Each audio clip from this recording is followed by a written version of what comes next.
আমাকে ছেড়ে দিন। আয় আমার গলা লাগছে। আয় বড় ছেলে, তোর গলা নিয়ে কুচি করেছে।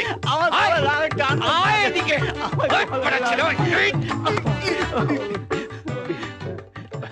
বাগনে এনেছি বেটার ছেলেকে। আমাকে ছেড়ে দিন, আমাকে আপনি বাঁচান। আমি কি করেছি বলুন তো, আমি কি করেছি? আপনি চিটিংবাজি করেছেন, ঠকবাজি করেছেন। আপনার নিজের হাতে বানানো এই কুষ্টি। আপনি বলেছিলেন যে বৈশাখ মাসে আমার বোনের বিয়ে হবে, 1 বছরের মধ্যে বাচ্চা।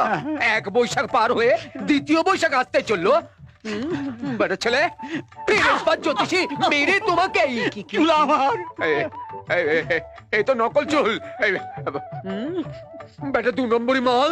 মাল নয়, মাল নয় লোক। এই মাল নয়।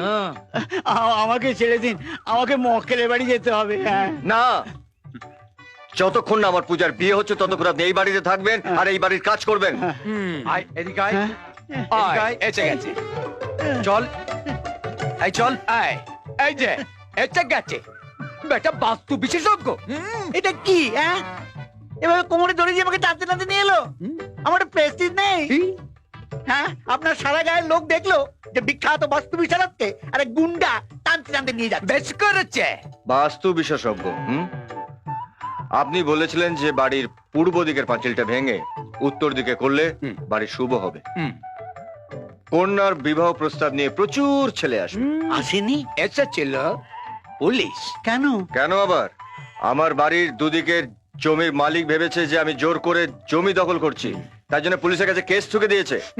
চলো মেরে তোমার দাঁত ভেঙে দিব। দাঁত লাগবে? এই তো। এই নিন। নিন।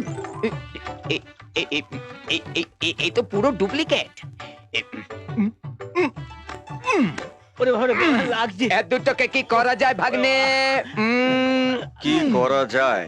হ্যাঁ, যতদিন না পূজার বিয়ে ঠিক হচ্ছে ততদিন এই দুজন আমাদের বাড়িতে থাকবে, কাপড় কাচবে, বাসন মাজবে, মালির কাজ করবে। আর কি করবে? শুনলে? এবার চলো। একি আপনারা কারা? এইভাবে বসে আছেন কেন? আমি একজন জ্যোতিষী।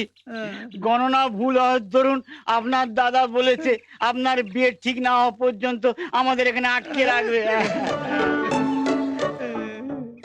আপনি বলুন, আমরা এখানে বাধা থাকলে এ ব্যবসার লাটে উঠে যাবে না? ঠিক আছে, আপনারা চলে যান। আপনার দাদা যদি কিছু বলে আমার ভীষণ ভয় করে। ভয় নেই, আমার দাদা কিচ্ছু বলবে না।